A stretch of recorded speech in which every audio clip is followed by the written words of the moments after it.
come to Art 11, and we're going to be looking at the way in which aesthetic space is a dimension, and works of art emerge from that extra dimension.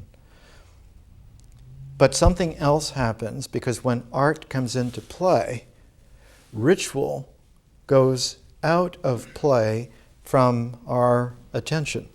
It's still there, but it is now there. Sometimes the word is subliminally. Sometimes it's there in presuming. Sometimes it's there in subconscious. But it is no longer a part of the composing frame.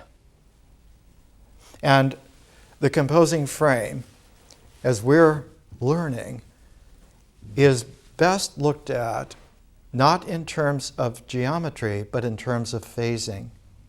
And it is phases that give our learning not only a leg up on any other education that has ever been developed in this world, but jumps us high enough so that we can get over the fences.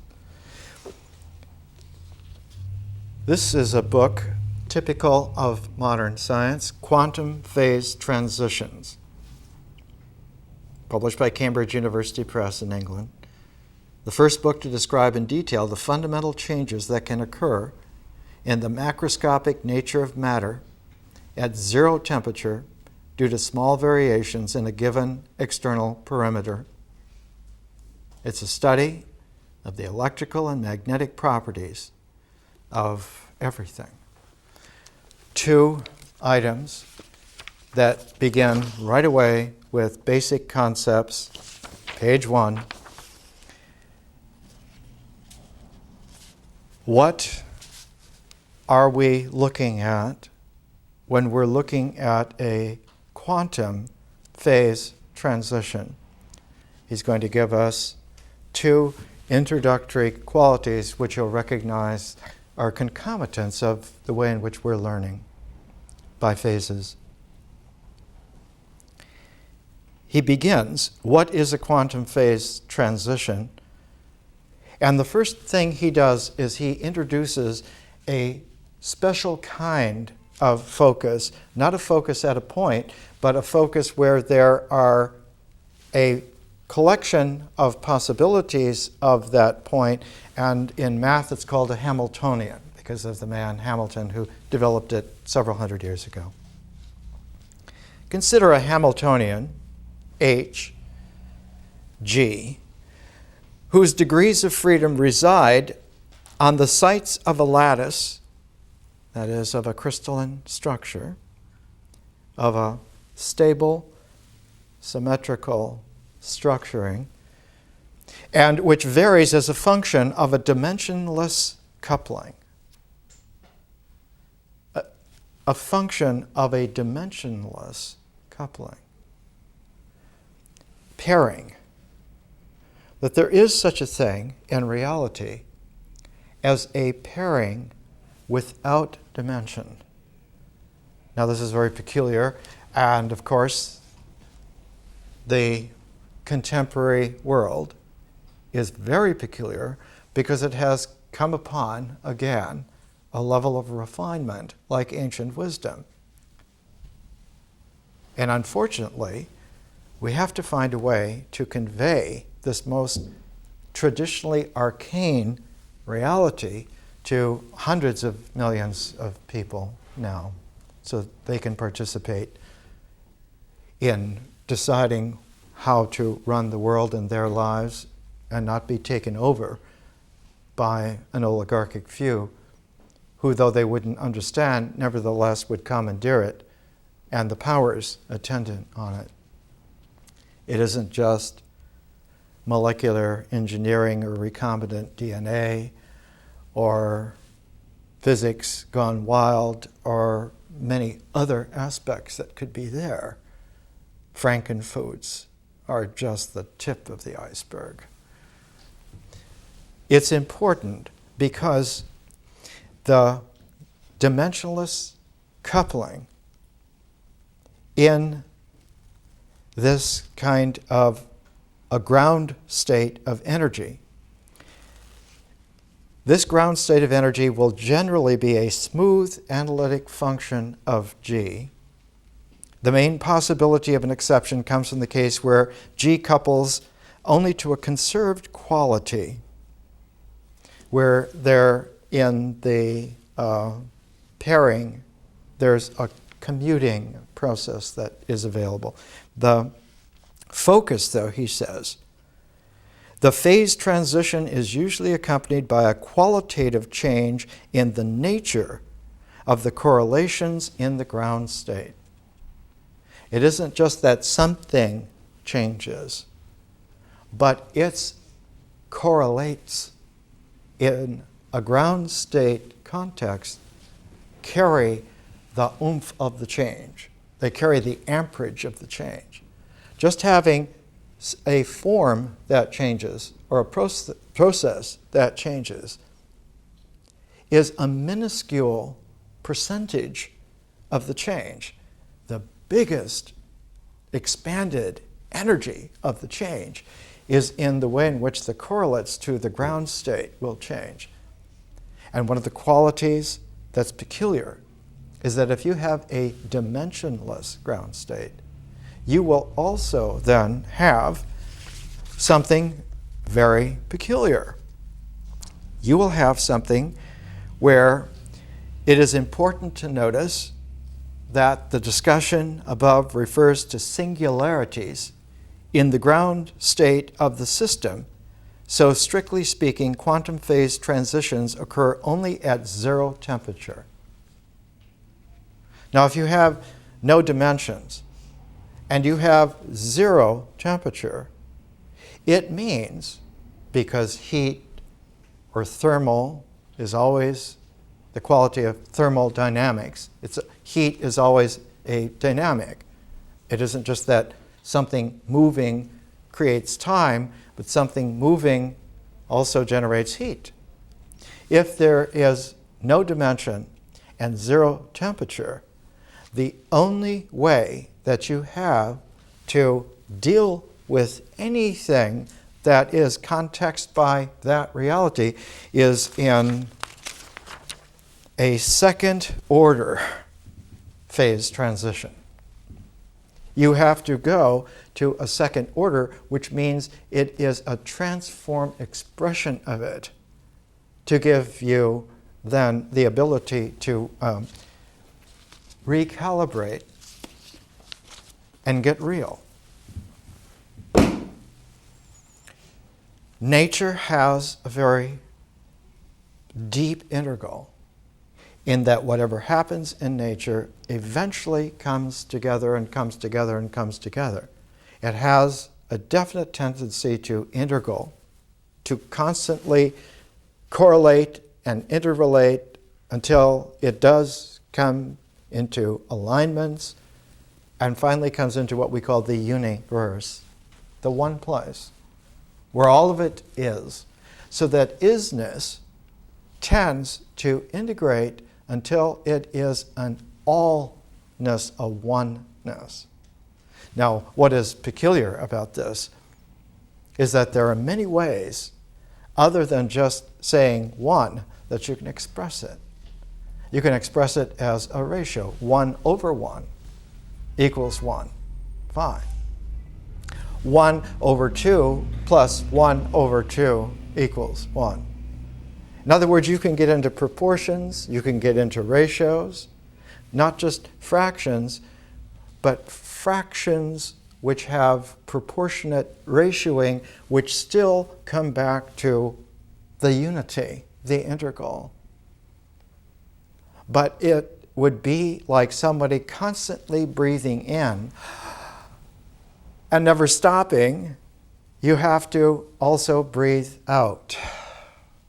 And the differential dimensions of reality are like the breathing out. They go with the integral. They go together.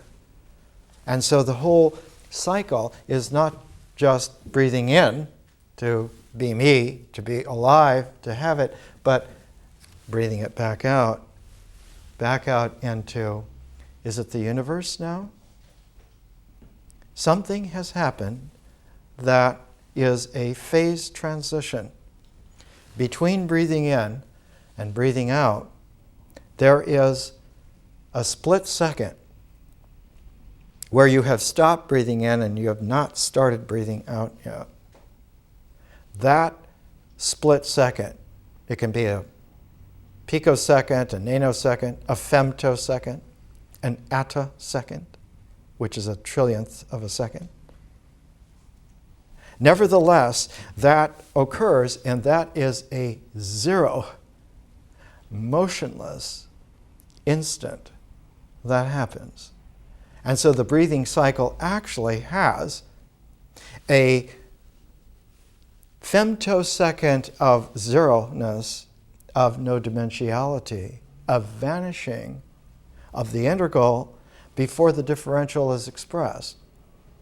And it is that articulate nothingness that creates the openness that allows for the smooth transition, because all phase transitions have to occur as a second order expression, because the true context of the Tao of reality is that it is dimensionless there.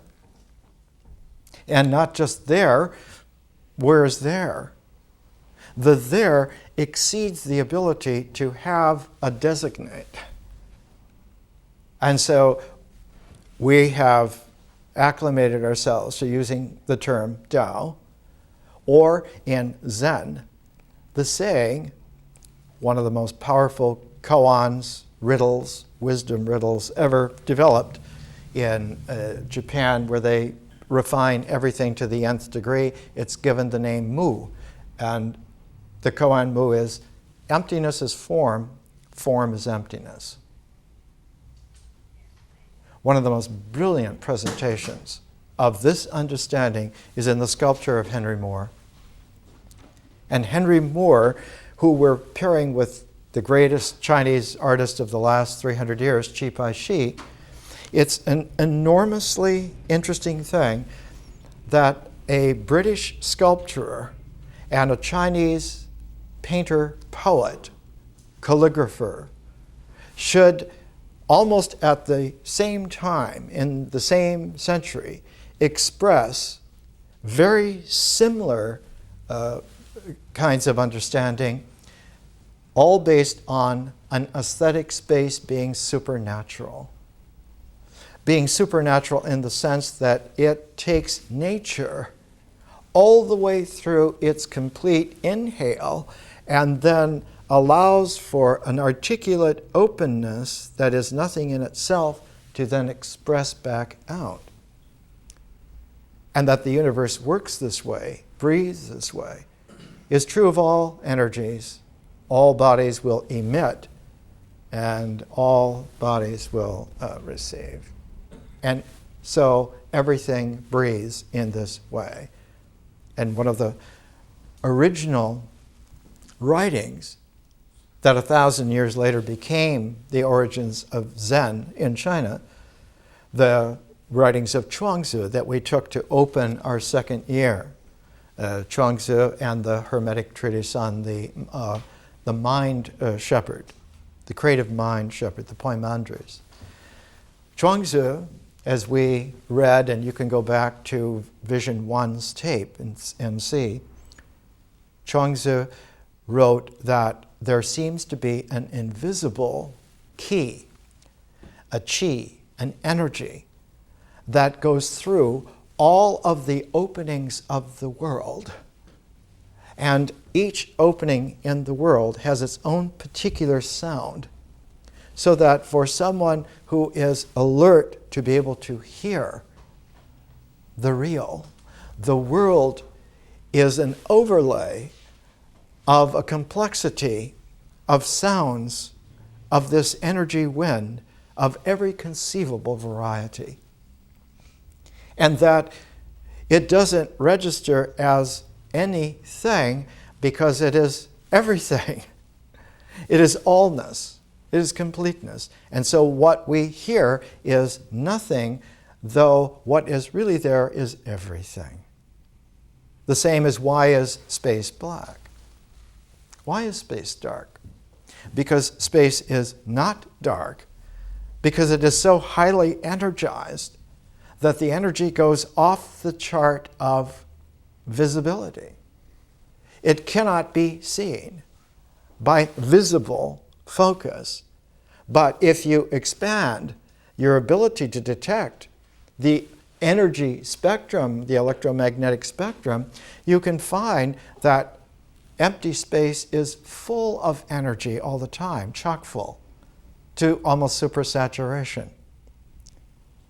If you turn on a radio, you get the radio waves. You can't see them, but they're there. The space, even between galactic clusters, is filled with energy in its coursing, and one can detect that and pick that up. In fact, every single atomic element radiates, has its own signature. Every molecular structure has its own signature, so that in astrophysics, as distinct from astronomy, one can pick up through an analytic what molecules are there in interstellar clouds or intergalactic clouds. One can see in a galaxy 13 billion light years away that many of the stars in that galaxy are metal poor, in the sense that they mostly are just made up of hydrogen and very little traces of helium, and they do not have developed then the ability to have made more complex elements, all the way up to iron. And because there are no really complex elements detectable out there, it means that those stars are like first-generation stars. They have not had the luxury that our star system has had.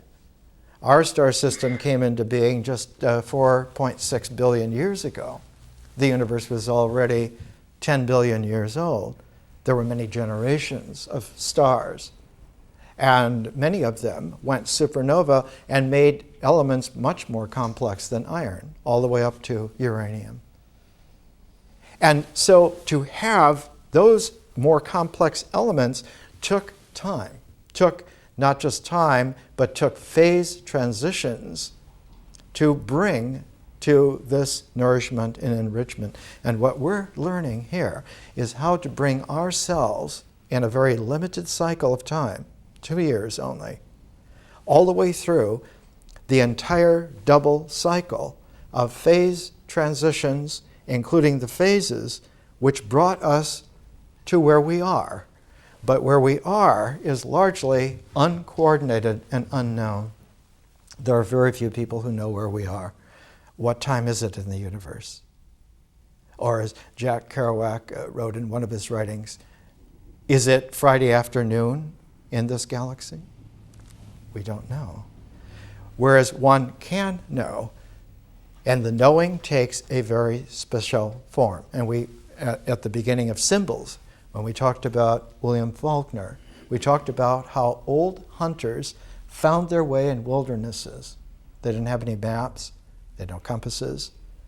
Paleolithic hunters wouldn't have recognized any of those things, but they knew how to find where they were and how to get around very well.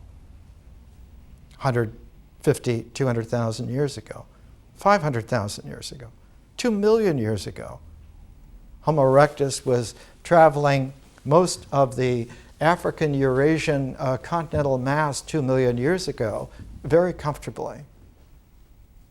Because if you will circle around in one way and come back to where you were, and then circle in a mirror butterfly symmetry the other way and come back to where you are, and you keep doing that, you will establish a sense of correlate of space and time, and while you're doing it, you will acquaint yourself with the landscape. You'll acquaint yourself with everything in the landscape and with the way in which life ecologically lives in that landscape, and this will make you a very good hunter indeed. We are hunters after maturity in a world which for several thousand years has not been able to have maturity on a very large level. There always have been very small groups, very rare individuals, but there never has been a time where there have been large populations able to pass it on indefinitely. In the history of the world, usually wise communities of men and women have not lasted more than 3 generations at the most. There's always some kind of a devolution that sets in, and the devolution largely is the fault of being naive about thought, naive about thinking. Now, Paleolithic human beings were stable for hundreds of thousands of years. They didn't have any problem at all. Even when the plants and animals were tamed in the Neolithic, those Neolithic cultures lasted for thousands of years with no problem whatsoever. But when civilization came into play about 6,000 years ago, problems came up by the legion and have exasperated everybody since then until now, 2005. We no longer have a single civilization that works, not one. And so we belong to a population of men and women who need to learn to generate a new civilization, but one which doesn't have the flaws of the past, the flaws of the prototypes, the flaws of the failed ones, because those flaws now are not just mistakes, they are radioactive and they will kill us. One of the clearest statements ever made to this effect was in the late 1960s, when he was in his mid-90s. Lord Bertrand Russell, at a peace rally, said man has never made a weapon that he hasn't used. With atomic weapons and everything else that's coming, we cannot continue this bad habit. So it's not just a matter of learning what not to do, but one has to learn so that it isn't just what not to do, but that the problem doesn't occur in the first place. Because it is the response, the reaction to the problem that has the flaw of correlate embedded in it in such a way that is not detectable to thought. Thought doesn't know that it doesn't know. It assumes that it knows. It presumes that it knows. But it cannot know. And this is one of the things that we're looking at. Theory is essential to science.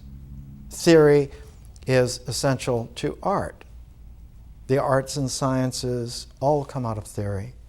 But theory is not a mental function at all. Theory is a function of visionary consciousness.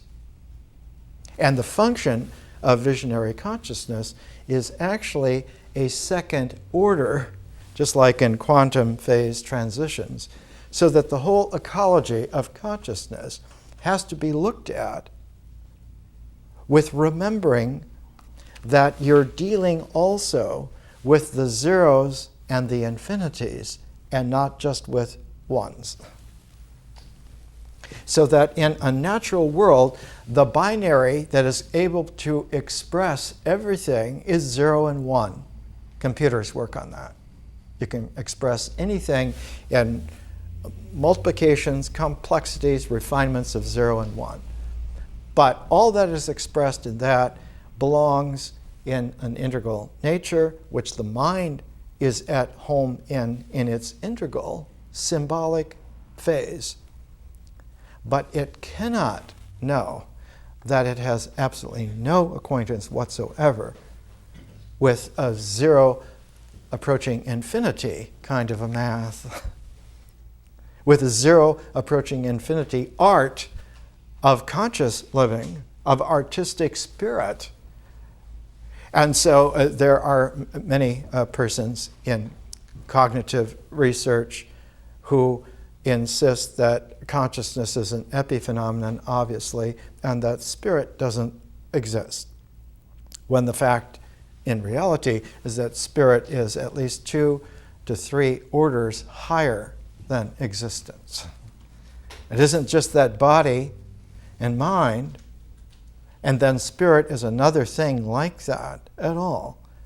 But we're dealing here with increased dimensions. A spiritual person is a 6-dimensional life form. And because of a 6-dimensional life form, has dimensions that exceed the mind as far as the mind exceeds a 2-dimensional flat plane. And so we're dealing here with a kind of a maturation that takes a while to get used to. When Chi Pai Shi did his paintings, he usually would put poems of his own.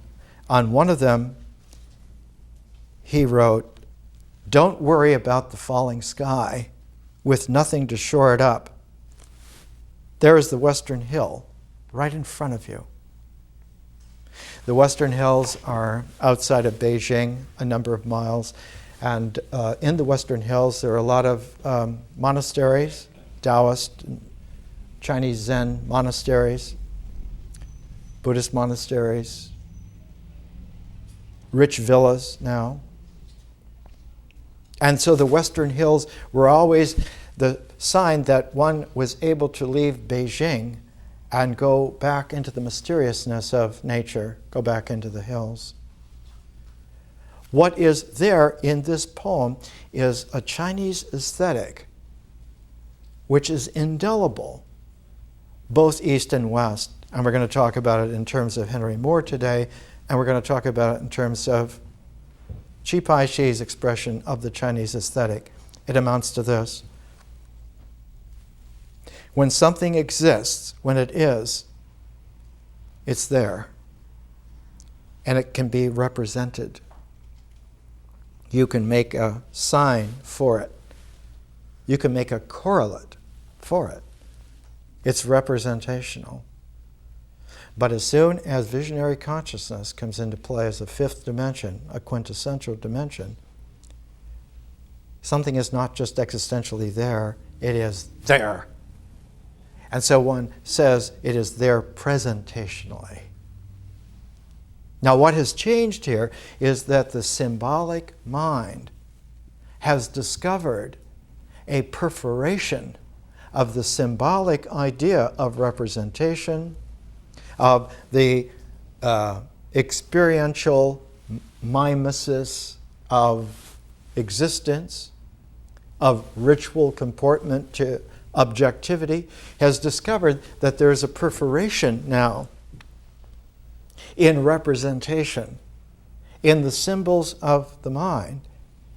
And through that perforation comes the wind of insight that changes not only what you are seeing from representational to presentational, but changes the mind from a mimetic integral into a creative visioning. So that what becomes perforated most of all is the way in which images have a feeling tone quality to them. And when they're representational, it's like the feelings are glued to the images. And so when one speaks, one uses a language that uses images that have the feelings glued to them. But as soon as a presentational mode is possible in the mind, the symbols now, being presentational, will have degrees of refinement of the feeling, which can be proportionately taken in ratios to the images, and the images now become multidimensional. They become kaleidoscopic, as a matter of fact, eventually. But they begin to have different aspects to them. One of the first things that happens to a mind that becomes aired out by the conscious dimension is that you get to have a sense of humor. Humor is one of the first signs that one is understanding that this is interesting, strange, it's wonderful. Now, anyone who's ever raised babies knows that one of the first things the baby does when it sees you is they smile. Yeah. Which means that they come in spiritually. They smile. And their relationship is not on correlation, but is in a gestalt. And in the Tao Te Ching, Lao Tzu says that the wise person is like the newborn baby. Has come in completely pristinely, mysteriously cosmic. But not only will humor be there, but language will convey a sense of irony. The very beginnings of wisdom are developing a sense of irony. That this is ironical that someone should say this, or that this is happening, or that I can characterize it by such and so. When Søren Kierkegaard, one of the great existentialist philosophers of the 19th century, was doing his university thesis, it was on the sense of irony in Socrates. That without Socrates having a sense of irony, Plato would never have understood philosophy, and there would have been no Aristotle, and there would have been no development of Greek philosophy other than just the pre-Socratics who were just looking at existentials. And their theories were all false theories in the sense that they were just mental cogitations. Well, everything must be water. No, everything must be fire. No, everything must be air. No, it must be ether.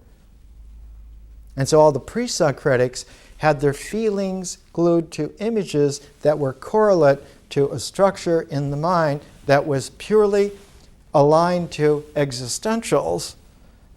And so they were like magnetized or hypnotized by the whole ecology of this identification and this representation. And it took something to spring them out of this. And what sprung them out of it was the ability to recursively go back in recollection, and in going back in recollection, carry into the mind, into the structure of memory, a quality of visionary consciousness called remembering. Because in the mind, memory tends to be a pigeonholing. One indexes by correlation, and then you can have correlates of the correlates, and then if you can remember that, then that should be memory. And it's a very special case of memory. Whereas memory, when it really is functioning with a conscious dimension, is the process of remembering itself, a dynamic, not an energy structure, but a dynamic. And when the mind symbolically remembers, visionary consciousness has the capacity for creative imagination at the same time because they're paired. They perform like a do-si-do.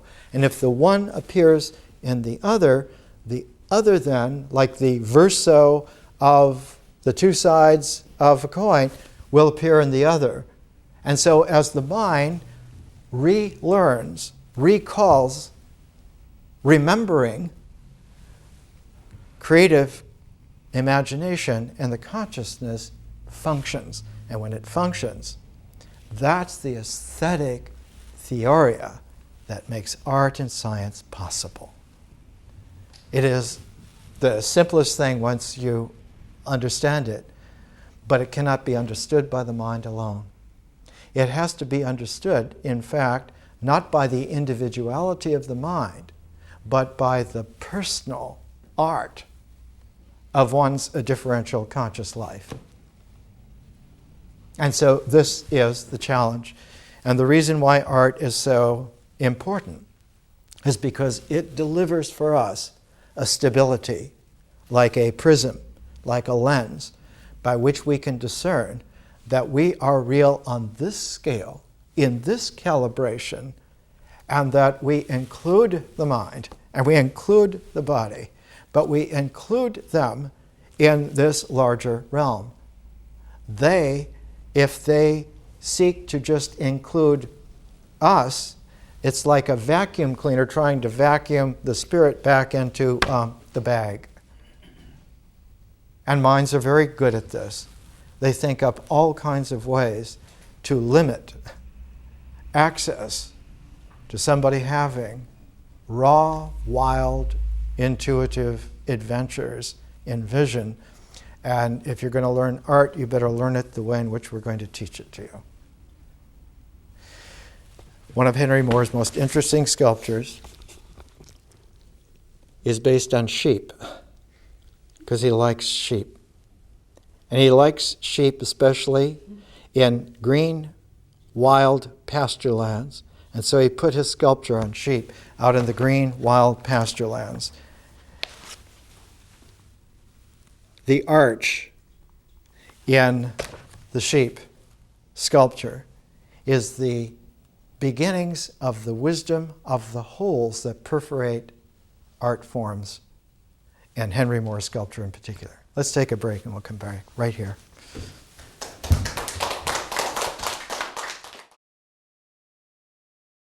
Let's come back and let's take a look at an original work of art. This is by Chipai Shi. And these birds are cormorants. And by the time he painted this, he'd been doing them for 60 or 70 years. The cormorants are fishers. They're some of the greatest fishers in the world. And they're quick in their diving and coming back.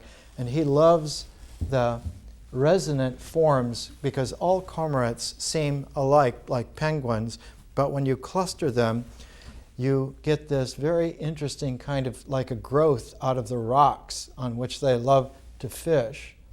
And the waves of the water coming up and finding a shore, but the shore is not just a ground, which is all of one stroke. It's a number of layered strokes, like geologic layers. And these make a cluster which is almost as if this were like a sandbar. And these trees obviously are clubbed, which means that they're pruned every year. And with thick trunks, it means that they're very old fruit trees, like perhaps peach trees or cherry trees. And then in the background, receding back with paler strokes, one finds temple structures, not large temples, but the kind of wayside chapel temples that one would find in ancient China, and then going on into a sky, which is just a deeper tone of the earth, of the land. Notice here that in art, one starts out with a ritual comportment. You're looking to perceive, to see what is there.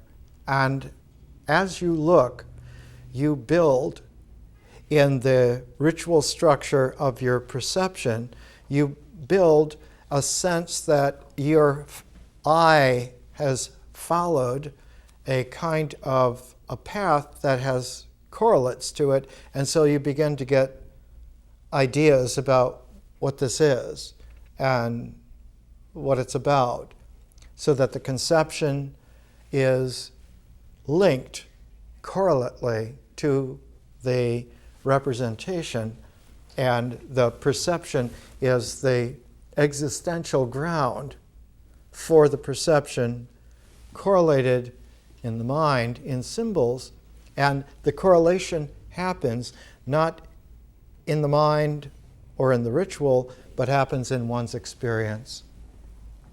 So that the pitch pipe key to correlation is an experience which has very large working of imagery and feeling together on a base.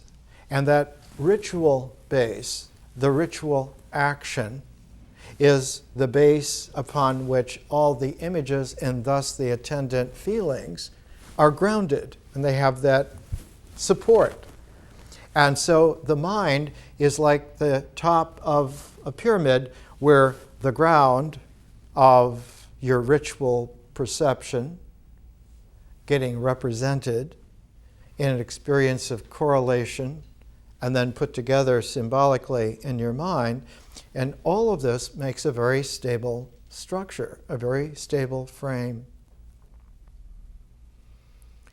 In the past, the flaw in all art theories was that this was the way in which art then was made, that art was the conception of your idea of what you wanted to do in your mind, and then you made the correlate actions to make this happen, and then if the experience was there and the correlations were made, then you had it. This reduces aesthetics down to an identification, to some kind of representational code.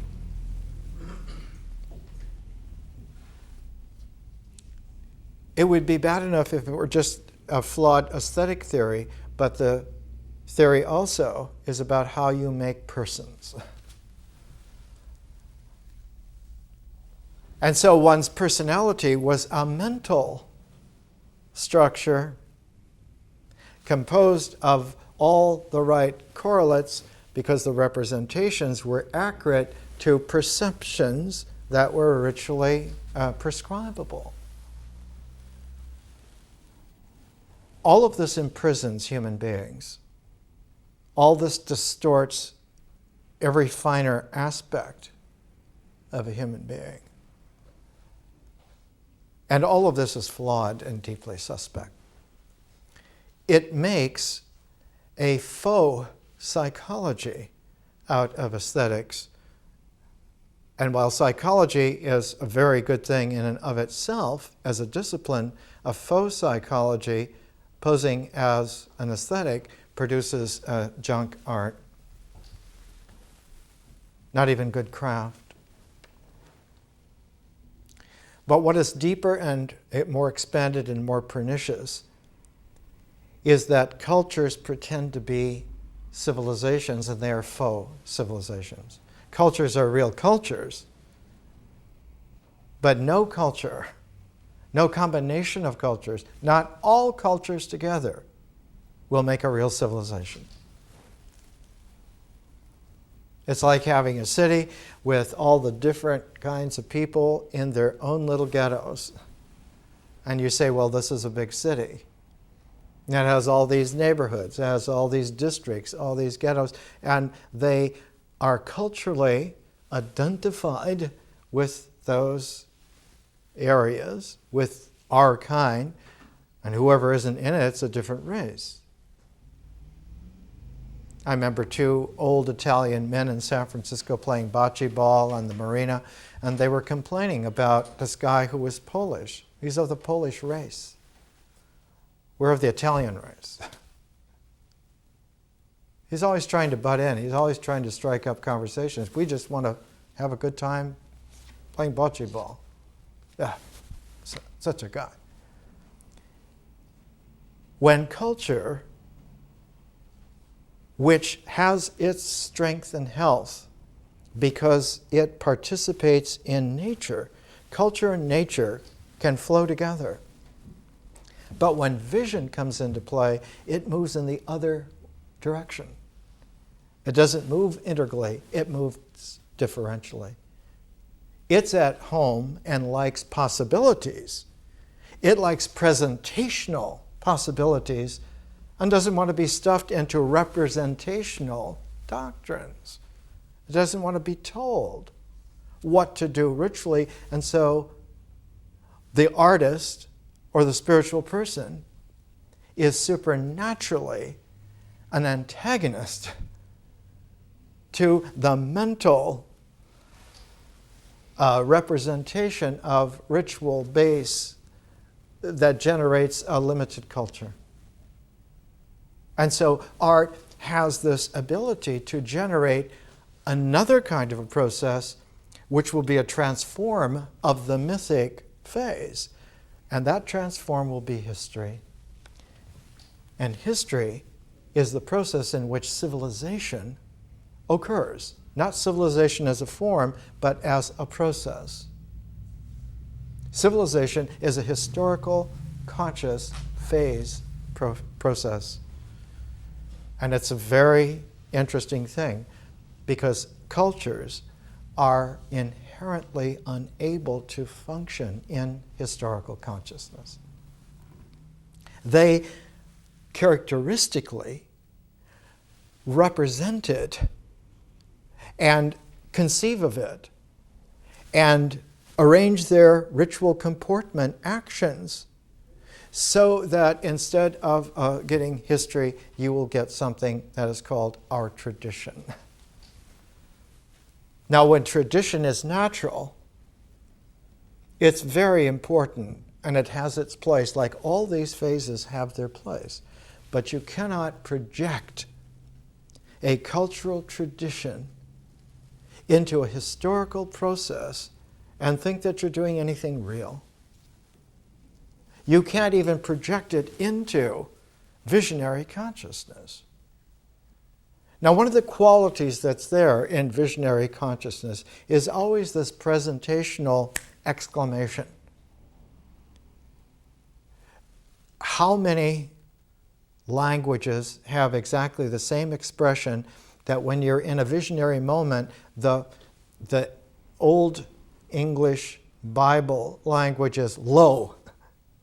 Lo and behold, with exclamation marks, meaning stop representing and start paying attention to what is being presented.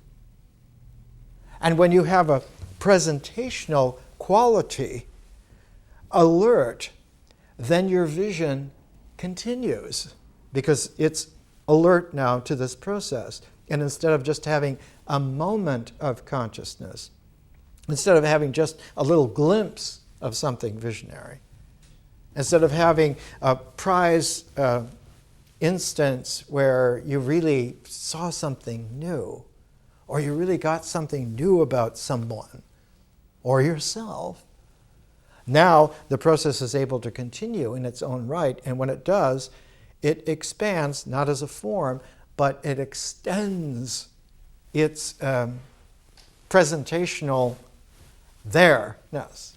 And so it isn't just low, it's like low, low, low, low, low.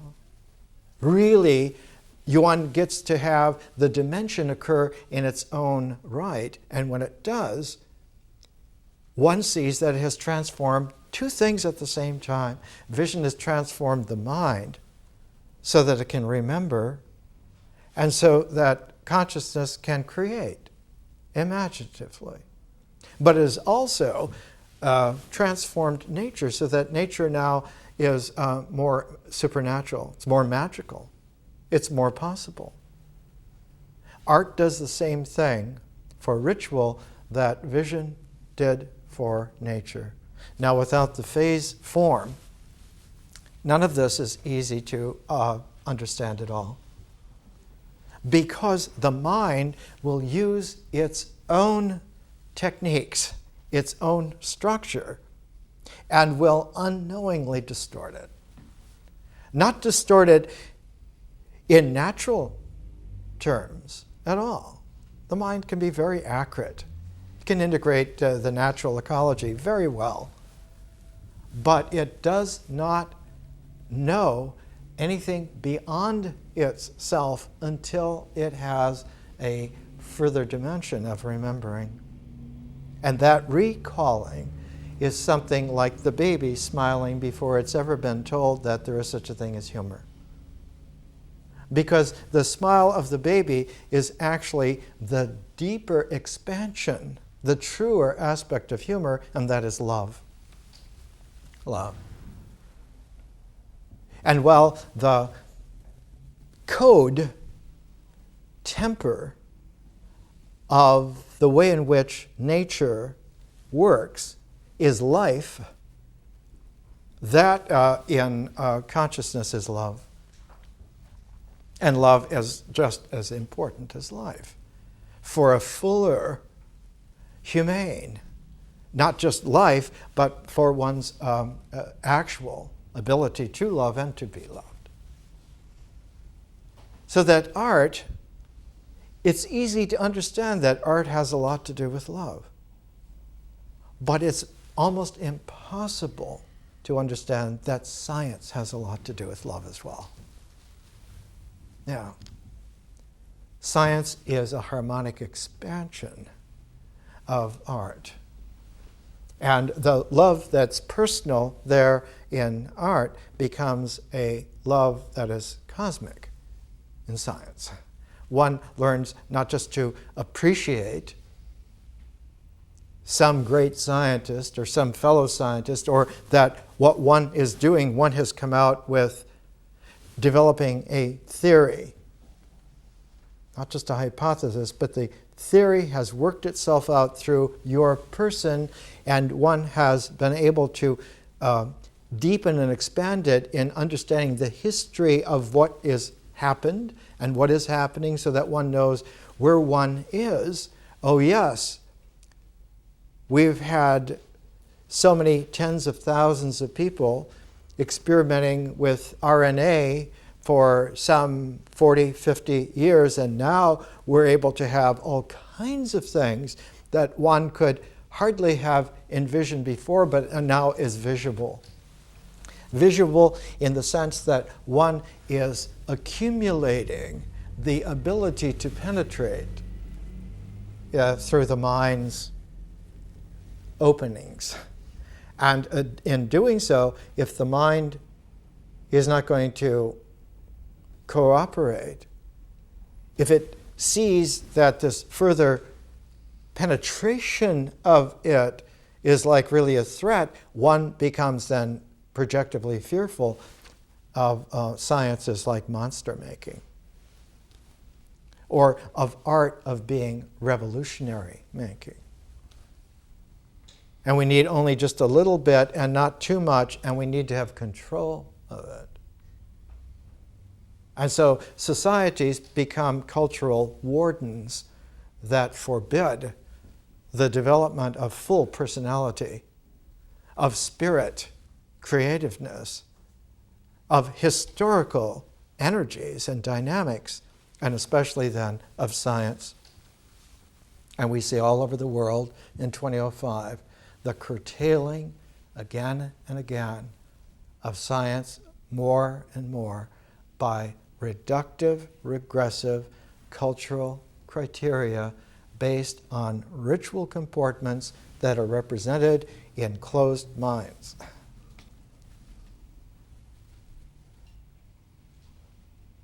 When I first talked this way in the 1960s, there were a lot of people who understood talking this way and doing something about it. When I talk this way in 2005, there are only a handful of people who are cursorially interested for a little while, and no one is doing anything about it.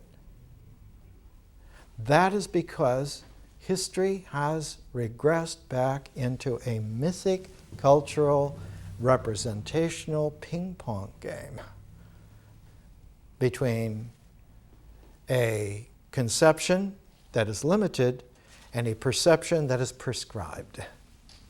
This is a losing situation. It's not possible.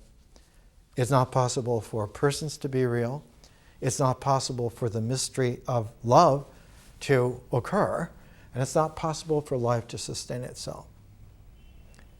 Now, in the Chinese tradition, because we're having a civilization that's not only planetary, the culture is going to be planetary, but the civilization is going to be star system wide.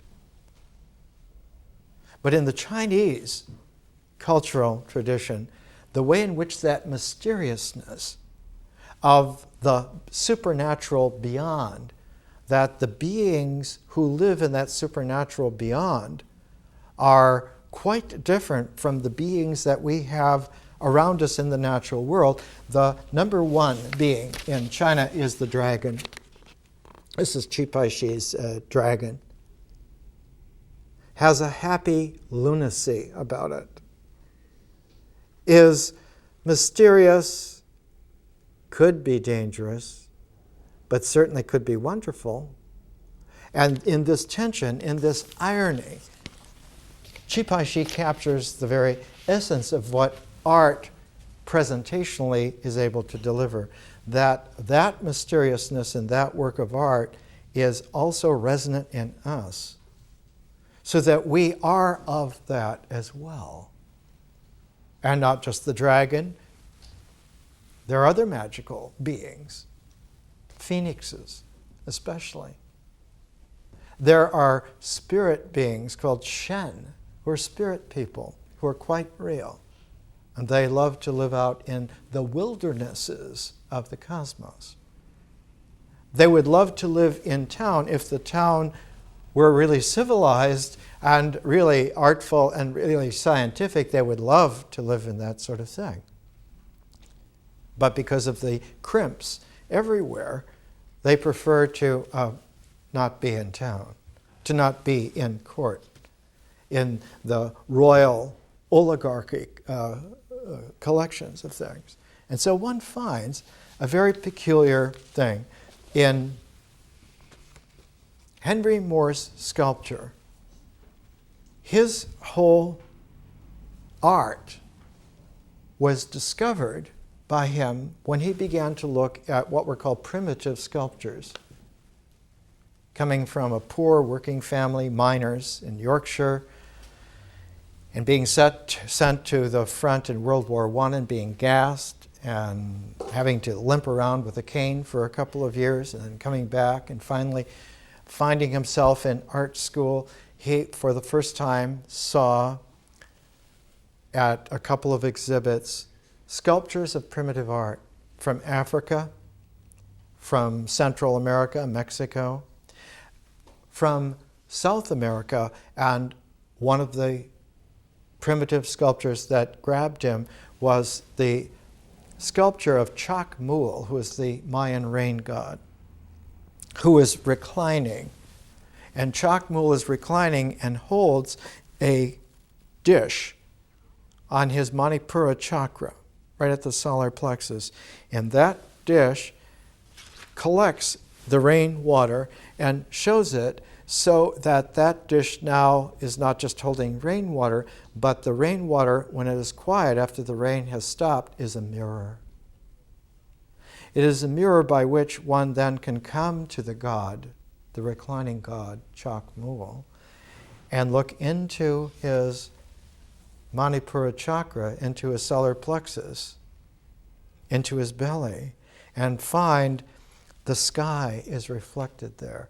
It's a way of penetrating through the form of an earth god by a perforation that allows you to see the sky in the earth god. We talked a couple of weeks ago, maybe a month ago, of how Silbury Hill in the Wiltshire Plains of England, just north of Stonehenge and right next to Avebury, that Silbury Hill was discovered about 25 years ago by young genius archaeologist Michael Dems to be a Paleolithic breast of the earth goddess, but that after rain, after the nourishing of the earth, the rain would collect around Silbury Hill, and if you stand on top of it, where the nipple of the earth's goddess breast would be, one sees this breast floating in the sky, reflected in the moat of water around, and one sees that she also is able to interpenetrate with the sky. The earth is not here and the sky there. It's not a correlate of so above, so below. That is a false identification. There's a limited correlation. It is a pernicious misstatement. It's that they are able to exchange centers. And when they do, not only is the earth fertile, the sky is fertile as well. And between the two of them, between a sky father and an earth mother, we become children of their interpenetrative complementarity, and we become at home in the whole cosmos. We become children who inherit the house being everything that is possible, that is. This is wisdom. Without the phase structure that I've developed and shown, it's almost impossible to keep the calibration so that one can move out of the initial frame of reference which the mind cinches so beautifully and needs so wonderfully to let go of from time to time. Without that, it's almost impossible to do. For Henry Moore, he saw that you have to, from Chakmul, from seeing the rain mirror on his belly, he has not eaten food, he's not eaten the water. What he has eaten is the ability to have the sky come through a penetration in him. And so the holes of Henry Moore were an indication of this kind of penetration. And he said on the cover, Henry Moore, Writings and Conversations, Documents of Modern Art, published 2002. A piece of stone can have a hole through it and not be weakened. If the hole is of a studied size, shape, and direction, on the principle of the arch, it can remain just as strong. Not only just as strong, but it now has the ability not just to be a form, but the perforation, the penetration, is not a penetration of the form by another form, but the penetration of the form by an openness which allows a process to flow, to happen. And that process, in its most profound dynamic, is an aesthetic space. Wherever it happens in the universe, it is an aesthetic space. When it happens to a person whose individuality opens up enough to let the winds of insight blow through them and become spiritually loving and insightfully alive, that spiritual love and that personal life now invigorate the individuality so that it expands beyond the mind. And this is the only way in which one can finally come to a startling realization that the other person is as real as you. And if they're perforated the same way that you are, you share opennesses. What you share is not only that you like each other, or even deeper, that you love each other, but that the interpenetration is possible so that you share the breath of insight together. And that this is not only shareable one-to-one, but it's shareable one to everyone. And so one has a completely different way in which communities are made. They're not made on political structures, they're made emergent out of aesthetic space. And so aesthetic space becomes the most powerful, salvational, dynamic, available, and that's what creates civilization in a higher registry.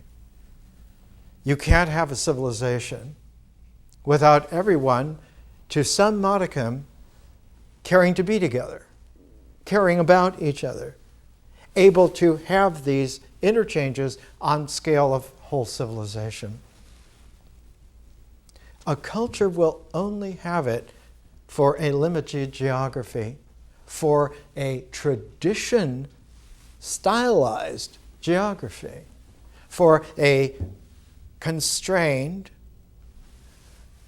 individuality representationally identified with a ritual comportment action. And all of this is exactly what the historic Buddha was talking about karma. Because in that scenario, and it is a scenario, it's not an ecology. It would have been an ecology originally thousands of years ago, hundreds of thousands of years ago, when all of this was first being generated, when all of this was first coming to be, when cultures were new, as William Blake wrote on one of his beautiful watercolors with all the angels' arms around each other, when all the morning stars sang together. It was like that. When it is like that after the spirit has been released and opened, it's like you have breathed out. And as we were talking about this morning, you can't keep breathing in, breathing in, breathing in. Integration, you can't hold it anymore. You have to breathe out. You need the whole breath. In Sanskrit, the term of that is prana. Prana. And out of prana, when you breathe out, is when language can happen. You can't speak breathing in. You can only speak breathing out. And like we went through this morning, before you can breathe out, there's a nanosecond, a picosecond, a femtosecond, where you have stopped breathing in and you have not yet started breathing out. That pause refreshes. It's a pause of a 0 point. And we talked about quantum phase transitions. And we talked about how one has to have a 0 temperature, a dimensionless ground, and that when one has that, an articulation of reality occurs where a second order of expression of it has reality as well. And this is why the second order of nature is consciousness. And it has reality as well. And now it expresses itself in possibilities of art and science that would never have been real before they are now. It happens in that way. But look here. Not only is there a split 0 point, but one can expand that split 0 point. One can do many kinds of yoga, many kinds of meditation, many kinds of prayer, many kinds of contemplation. Even sometimes just by natural glimpses of insight, there have been many men and women that have gotten this independently on their own. One can expand that pause. One can expand that zero-ness because it is expandable indefinitely. And not only can it be expanded, but one alerts oneself that the breathing in and out was like a cylinder working pair, an exchanging of dynamic, and that the 0 point within is exchangeable also with a pair of a 0 point without. You have breathed out, and just before you have finished breathing out will occur a split second before you start breathing back in. So the true ecology is not this, that there's a breath of inhaling and exhaling, but they're punctuated by a pair of 0 point moments, one without and one within. And because they are zero-dimensionless points, they occur not as a paired pair of two, but they occur as a continuity of transcendence. So that the breathing now is not just a natural breath to sustain life, but the breathing now is also a conscious way of expressing love. And the very first way in which that comes up is the smile of the baby. And the second order of that is the baby smiling at the sound of the mother's voice because she's speaking or singing to the baby. They respond to the voice, to the language, to the timbre and pitch of the mother's voice, a little later on to the father's voice.